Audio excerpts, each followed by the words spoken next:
I still don't understand when we're not drafting 7 defensive players. Gus Bradley knows wishes don't always come true on draft night, but dreams do. It's crazy to think about. It is tomorrow. I'm here in New York right now, and it's a lot different than College Station, Texas. Months of speculation and evaluation all comes down to Thursday night. Open arms wherever I go, so I'm excited. I'm just waiting to see what happens. Only 3 people really know what the Jaguars are going to do. You haven't even told your wife who you're picking? No, and I don't think she would know him if I did. For everyone else, the guessing game continues. Who's the best fit for the new uniforms, and more importantly, for the Jacksonville Jaguars? Here we go. Stand by camera 3, and camera 3.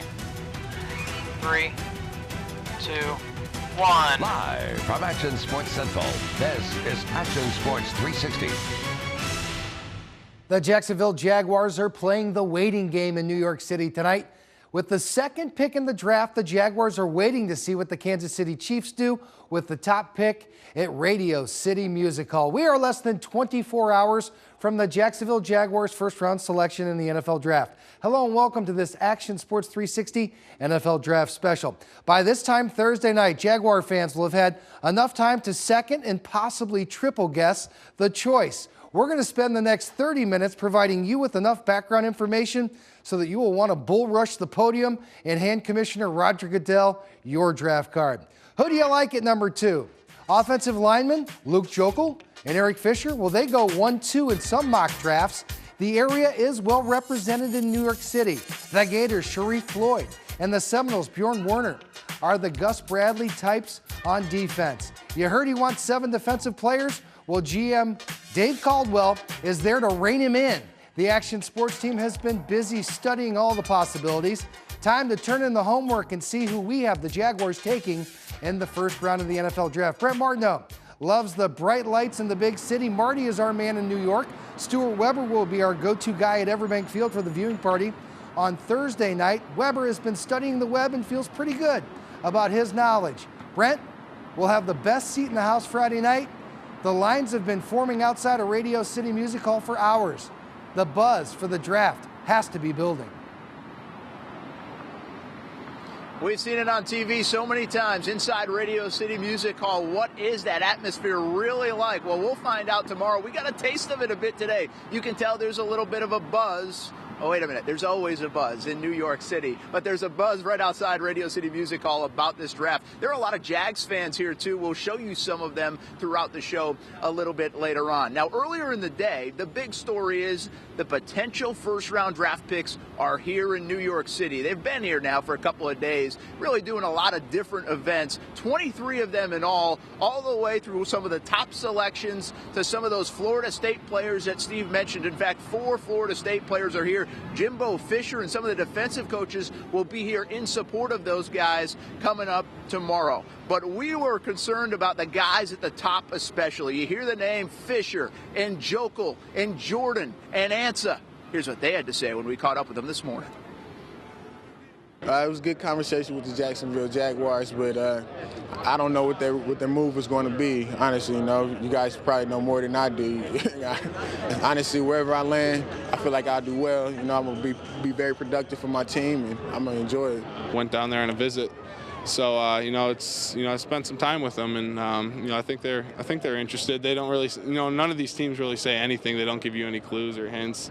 But I guess I'll just have to wait till tomorrow night. They took a visit to Jacksonville. They're the only visit I've taken. I've had a few other workouts, but I really enjoyed talking with all their coaches. I really enjoyed talking with their head coach a lot. He's got a different mindset than a lot of the other coaches I've talked to, and I think it's going to be great. I think it's going to be great for the team.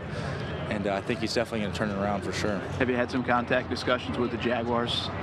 They're sitting there at number 2 and then might look at a defensive end like you. No, I haven't. You haven't had much? Mm-hmm.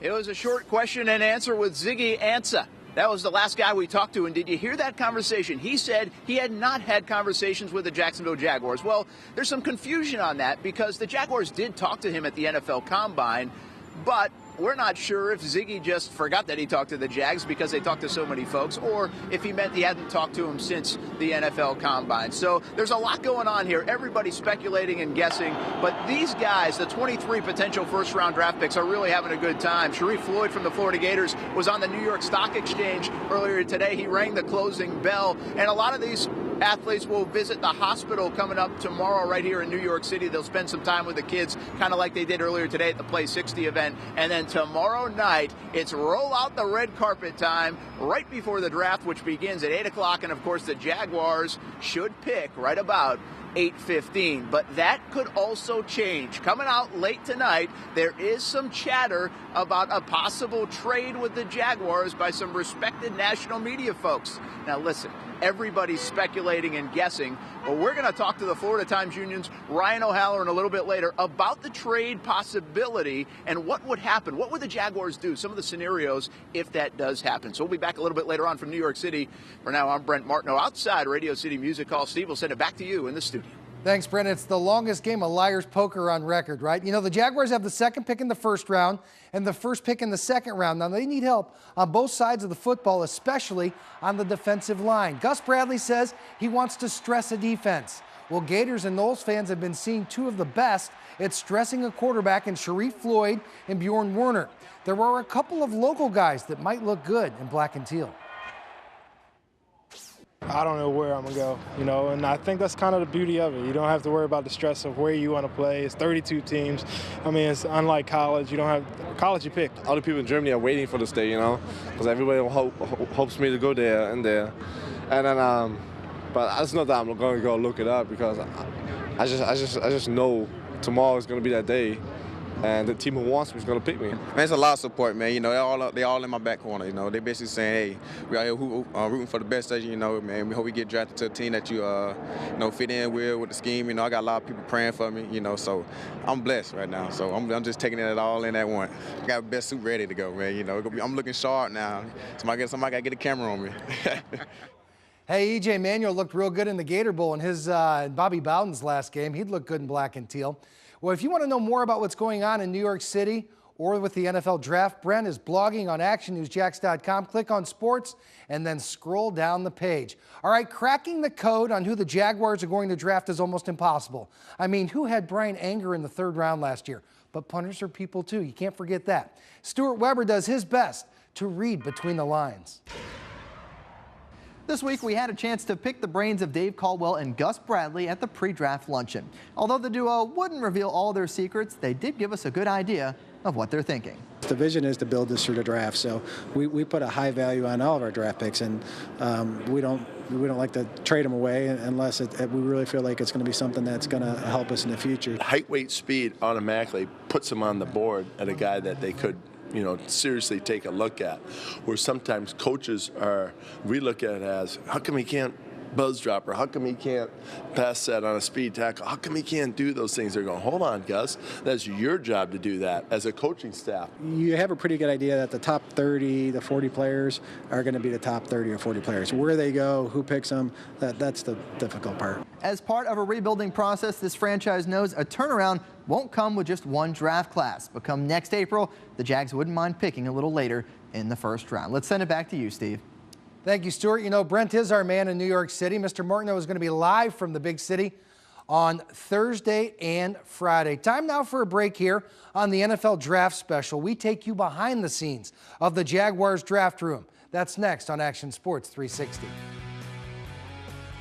Hey, Action Sports 360. We're the Bold City Brigade here at the NFL Draft, and we're Duval till we die. Go Jags! Duval representing in New York City. Thanks for supporting the team, guys. Bring home a winner. 23 potential first-round picks have been invited to the draft in New York City. Nobody's going to get a good night's sleep in the city that never sleeps. Eugene Monroe remembers that night when he went to the Jaguars in the first round. Yeah, to be able to just, look across the table and see my mom crying, tears of joy. And my girlfriend at the time was now my wife was there, and it was probably one of the proudest moments of my life.